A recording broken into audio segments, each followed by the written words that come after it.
Bismillahirrahmanirrahim. I'm Dr. Abdul Rahman and we are learning ECG. In this video, we will study different electrolytes which can affect this action potential and which can affect our ECG ultimately. Let me take you back to the whiteboard and here we will explain. So we have two important ions or electrolytes that are present in the cell and can affect our ECG, potassium and calcium. Let me take calcium first because it is the easier one. We remember from our previous videos that this is the type of action potential which we are getting in our ventricles. So what is happening actually? There is fast sodium influx over here and there is calcium coming inside the cell over here and potassium going out of the cell over here. So the calcium is important only in the plateau phase. So what was happening normally actually what happened is the calcium from extracellular environment come inside the cell and then a certain level of calcium is accumulated inside the cell, and when that certain level is achieved, that will shut down the calcium channels. Let me give you an example. For example, to shut down calcium channel, we need 10 calcium molecules inside the cell. So in normal condition, when there will be a calcium influx, it will keep on filling this 10 molecules, and these 10 molecules are accumulated, let's say, in 10 seconds. And when 10 molecules came inside the cell, in 10 seconds, this certain level is achieved. And when this certain level is achieved, it will shut down the calcium channel. And when calcium channel will be shut down, our graph will fall and only potassium will be going out and there is repolarization. So we can say that this period was 10 seconds. So our action potential duration is 10 seconds. And action potential duration 10 seconds mean our QT interval is 10 seconds. It is not really 10 seconds, I am just giving an example. So what will happen in hyperkalemia? We have the same action potential, but this time we have more calcium outside the cell. When there is more calcium, the calcium influx will be more. So calcium will come inside the cell even at a faster rate. And this time, that 10 molecules will be accumulated only in 5 seconds. It took only 5 seconds to achieve this level, and after 5 seconds,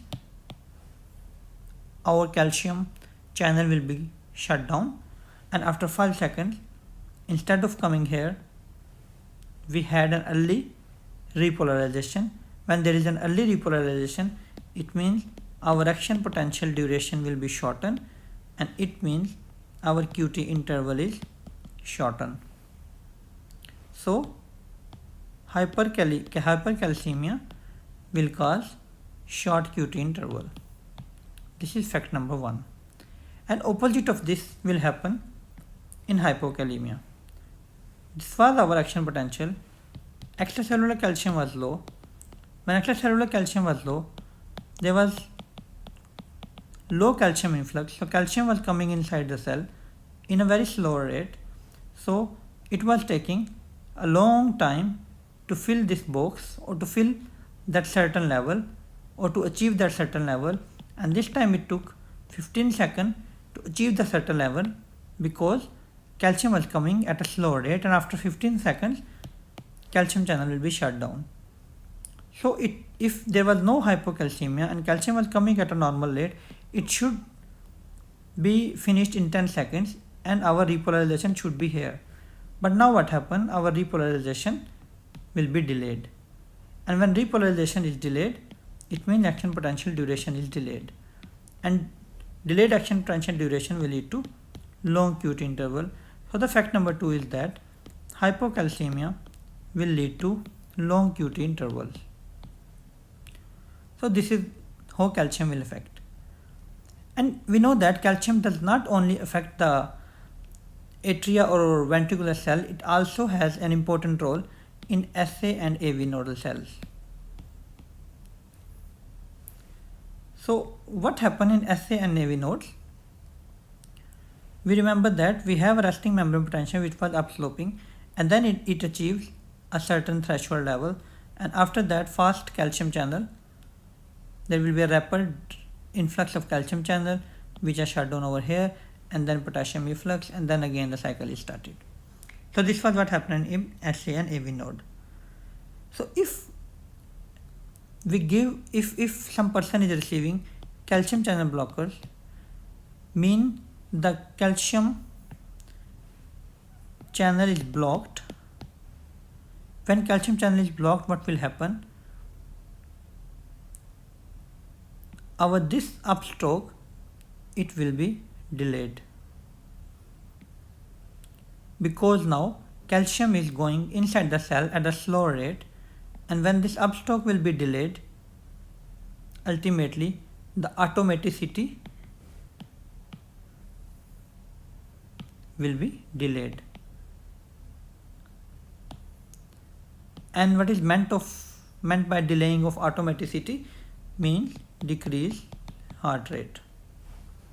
So that is why different calcium channel blockers which affect the calcium channels in our pacemaker cells decrease our heart rate, and they help in decreasing heart rate in different conditions. So this is how calcium channel blockers or electrolyte abnormalities affect our nodal cells. So now let's talk about potassium. This was all about calcium. Let's talk about potassium. Before talking about potassium, I want to emphasize one fact. This is our heart. This is our SA node. This is our AV node. So we remember our impulse starts from SA node, depolarizes both of the atria, reaches AV node, and then depolarizes our septum, and then it depolarizes both of the ventricles. While depolarizing ventricles, it will depolarize the inner wall earlier because it is closer. So epicardium will be depolarized earlier, endocardium, and epicardium will be depolarized later on. So endocardium will be depolarized earlier than epicardium. So what will happen? This was our ventricular depolarization. Because endocardium is depolarized earlier, so that is why for epicardium I will start depolarization a little bit later than endocardium, and then epicardium will be repolarized earlier. This is a fact, and this is a special property of our cardiomyocytes, that the first cell to depolarize will be last cell to repolarize. If endocardium is depolarized before, then it will be later to repolarize, and if epicardium is depolarized later, it will be earlier to repolarized. So this is a special property of our heart. Let me show you the picture which we had in our previous lectures. In this photo, just have a look over here. This was ventricular depolarization, and you can see that this is the endocardial cells, and this is epicardial cells. So epicardial depolarization will be a little bit later than endocardial depolarization, but endocardial repolarization is later. So endocardium was earlier to depolarize but later to repolarize, while epicardium was later to depolarize but earlier to repolarize. So this is a very special characteristic of our heart. So what will happen due to this? Due to this fact, because all of our cardiomyocytes are not depolarizing and repolarizing at the same time, they are, you can say they are depolarizing almost at the same time, but they are not repolarizing at the same time because there is a huge difference between repolarization. So what will happen? There will be generation of multiple T waves at different levels. So you can say that, so the first T wave was of epicardium, and then it was from here, and the next T wave was from here, next T wave was from here, and the last T wave was from endocardium. So because there are multiple T waves, so that is why in our normal ECG we see that our T wave is a bigger one, is a flattened and bigger size T wave, and it is not as sharp as QRS complex, because T wave is not happening at the same time in all of the heart, and different T waves will accumulate together and they will give a flattened dome shape appearance. And this is also the reason that T wave is always positive in normally in the heart, because the first fiber to depolarize or the last fiber to repolarize. Maybe we will explain further this in detail later on, but not now. And now, so this fact is clear. So now let's see what happens when there is low extracellular potassium or hypokalemia. So I told you we have two types of action potential, endocardial and epicardial.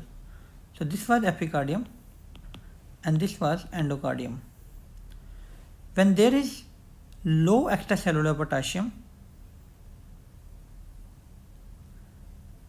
I think before that I need to explain potassium channels. So let us explain potassium channel first.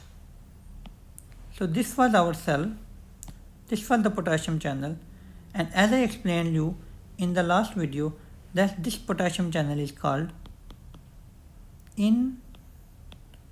inward potassium rectifier. This is called inward because it brings potassium from outside to inside, and in doing so it will cause potassium efflux as well. In normal condition, this potassium, which is moving from extracellular to intercellular environment, it is of minute amount and it is not of clinical significance. That is why we don't care about this potassium coming in, and we discuss only the potassium which is going out, and this is what is happening in normal condition. And this potassium efflux is responsible for resting membrane potential, as we explained in the previous video. So that is why in our previous video we only discussed potassium efflux and we didn't discuss about the potassium which is coming inward. So because here we will discuss potassium abnormalities, we will discuss both of them. So what happens when there is increased potassium outside the cell? More potassium will come in. When more potassium will come in, more potassium will go out, and there will be more potassium efflux. And opposite will happen when there will be less potassium outside the cell. Less potassium outside the cell mean less coming in, mean less potassium efflux. So let us see what happens over here. This was our hypokalemia. So potassium outside the cell is low. When potassium outside the cell is low, low potassium will come in. When low potassium will come in, low potassium efflux. And when there is low potassium efflux, tell me what will happen over here. When there is low potassium efflux, it means it will take even more time for repolarization, because potassium is going out in a very slow manner. So it will take more time to repolarize. So what will happen? And it will happen not only in endocardium, it will happen in epicardium as well, but it will be more pronounced in endocardium, because endocardium is the one which is being depolarized for a longer period of time. So it will be more pronounced in endocardium and less pronounced in epicardium. For example, epicardium, maybe it will go like this, but overall this difference will increase. And when this difference will increase, what will happen? Our T wave will be flattened even further.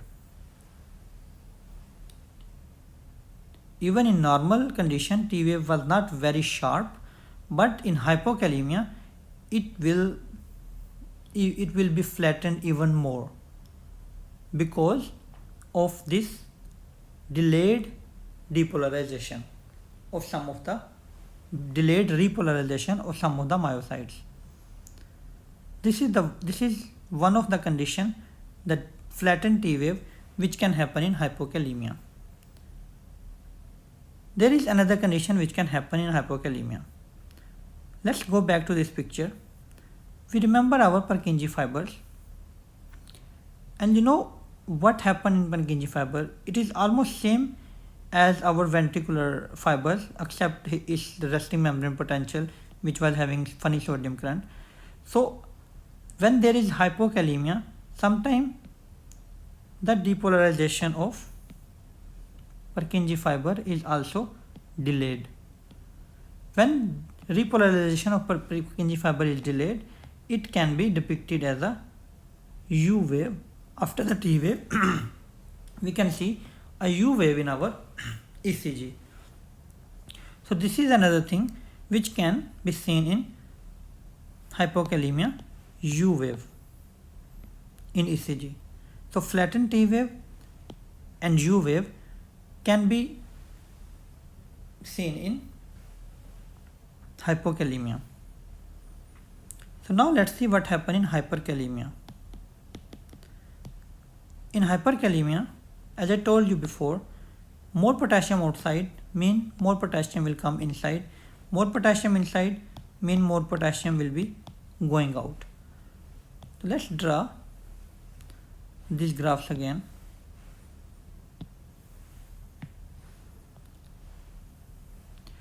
So if more potassium is coming in and more potassium efflux, what will it mean? There will be, if more potassium is going out, so potassium was going out more, so it will cause decrease in action potential duration. So there will be earlier repolarization, because now potassium is going out very fast. And when there is earlier repolarization, so then what will happen? All of our cardiomyocytes, from epicardium to endocardium, all of our cardiomyocytes will be repolarized at the same time. So they were depolarizing almost at the same, and now they are repolarizing as well at the same time. So what will happen? This is what was supposed to happen normally, but what will happen now? Instead of this, all the potassium, all the fibers will be repolarized at the same time. So there will be a tall T wave, which we can see here,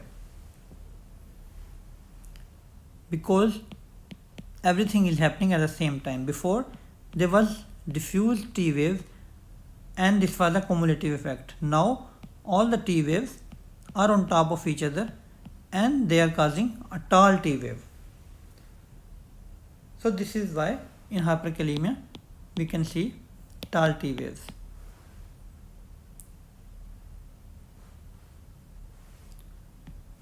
Now there is another thing which can happen in hyperkalemia. So as I told you, potassium will come in, potassium will go out. So when there is hyperkalemia, more potassium will coming inside the cell. this more potassium coming inside the cell, it will cause intracellular more positive, and it will act just like sodium was supposed to act. So what will it cause? It will cause depolarization. So this was our action potential. At here, sodium channel was supposed to open and they were supposed to remain open from here to here. But now what happens? Because of potassium efflux in the resting state, sodium channel are activating over here, or maybe it is already depolarized, there is no sodium channel activation. So if sodium channels are activating over here, then sodium channel will be kept activating for a very short period of time, or maybe they will not at all be activated. So what will happen when there will be inactivation of sodium channel? So in other words, we can say that hyperkalemia is causing depolarization and is causing inactivation of sodium channel. So what will happen when sodium channel will inactivate? In case of atrial depolarization, if sodium channel is inactivated, there will be no depolarization. When there will be no depolarization, in case of atria, there will be no P wave. And in case of ventricle, if there is no depolarization or slow depolarization, there will be wide QRS complex. This will cause a sine wave pattern. Because